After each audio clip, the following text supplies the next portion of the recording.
Quando a alíquota é zero, a alíquota é um elemento, um aspecto quantitativo de qualquer tributo, né? Temos aí os aspectos qualitativos, que são o sujeito ativo, aquele que arrecada, lá do artigo 119 da Lei 5.172 de 66, temos o sujeito passivo no artigo 121, também da mesma Lei 5.172 de 66, né? Esse sujeito passivo, que pode ser o próprio contribuinte, como pode ser um responsável tributário, né? Está lá no artigo 121, inciso 2º, o responsável tributário, aquele que não pratica o fato gerador lá do artigo 116, mas a lei diz que é ele que tem que recolher o tributo, né? Então, 3 são os aspectos qualitativos, né? Sujeito ativo, sujeito passivo e também o fato gerador. E temos os quantitativos, que são a base de cálculo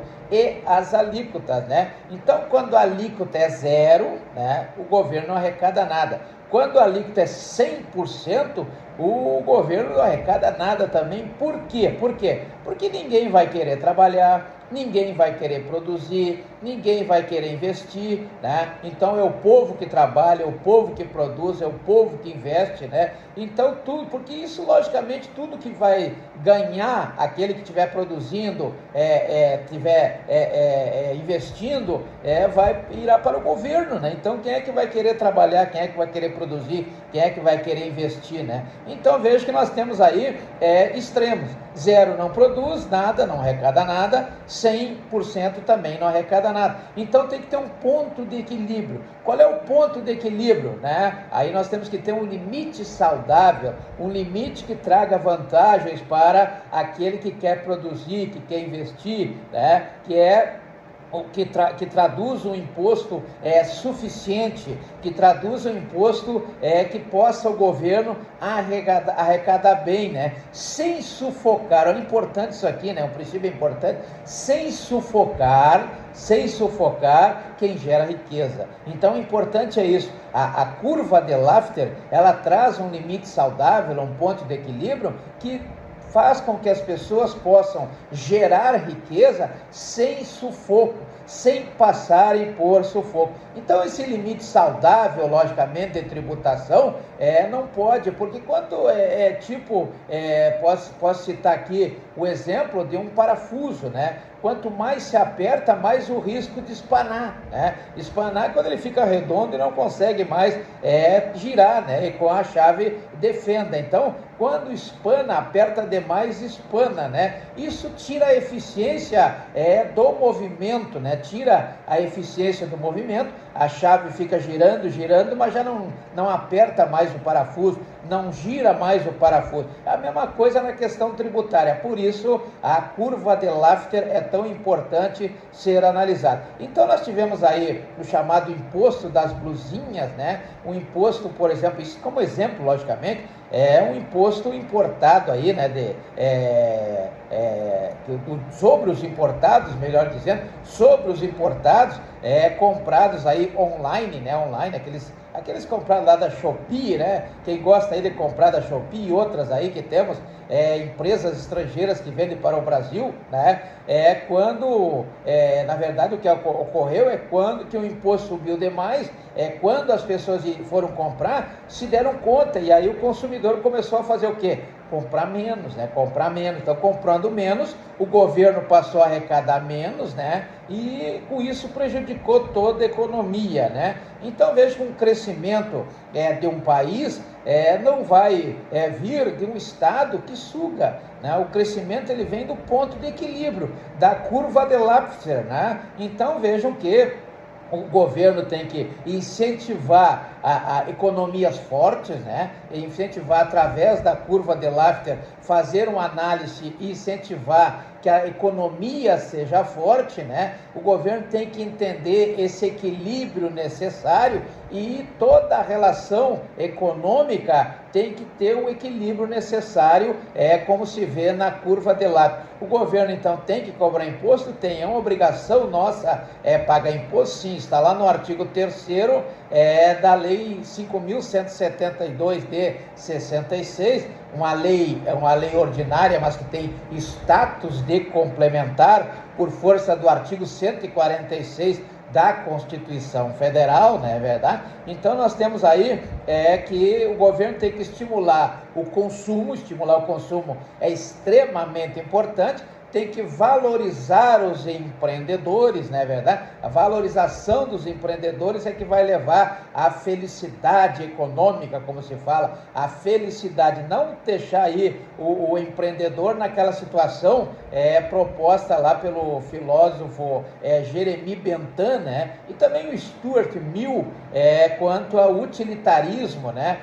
Na verdade, tendo que fazer opções para tentar ser feliz, né, aceitando determinadas coisas, em outros termos, engolindo sapo às vezes, para poder manter o seu negócio, né? Então é importante essa valorização do empreendedor, né? Fazer o dinheiro girar com a dignidade necessária, fazer o dinheiro girar é importante, como prevê, isso garante a dignidade da sociedade também, como prevê lá no artigo 1º, inciso 3º, da Constituição Federal, né? E deixar de arrecadar força, como está pretendendo aí o governo, basta ver esse caso do aluguel e esse caso aí do PIX, né? Praticamente a arrecadação à força, esse cruzamento de informações, ninguém mais vai poder, parece que o povo brasileiro é um bando de marginais que estão tentando enganar o governo o tempo todo, né? São tratados como bandidos, né? Então vejo que existe aí desde 1500 essa questão dessa prática, dessa tradição corrupta no Brasil, né? A corrupção é um partido brasileiro praticamente, que todos entram para esse meio e se tornam corruptos. Então nós temos aí a questão da busca por uma melhor compliance, né? Como prevê o decreto 11.129, lá de 2014, aliás, 2022, né, 11.129 de 2022, lá no artigo 56, a compliance para acabar com essa história aí da corrupção, né, da lei 12.846 de 2013.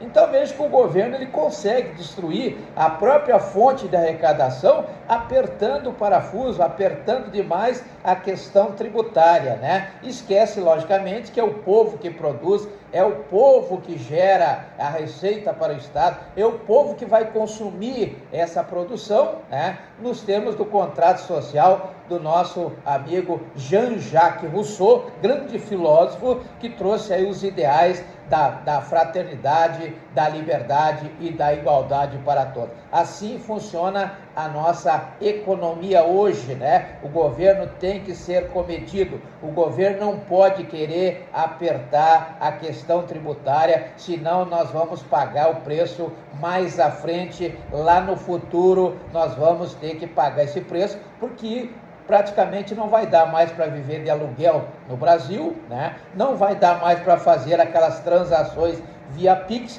porque tudo isso estará sendo monitorado, controlado, regulado pelo Estado, né? De forma normal, ou seja, de forma como se fosse a coisa mais normal do mundo e instantaneamente não vai ter como correr. Ainda mais que nós teremos aí, por exemplo, como prevê a Lei Complementar número 14, né, nós teremos aí a Split Payment. Split Payment a pessoa vai receber R$100, R$28 já vai direto para o governo, sem conversa, né, sem preparação nenhuma, e o vendedor, o comerciante, o empreendedor, o empresário vai ficar com apenas a diferença disso, né? A diferença disso. Então nós teremos aí 72% vai para o empresário e 28% vai direto para o governo, né? Já vai direto para o governo sem passar por nada. Então vai pagar, entrou o dinheiro no caixa, já sai 28% para o governo. Split Payment, né? Então será o objeto da pesquisa sugerida para hoje. Split Payment.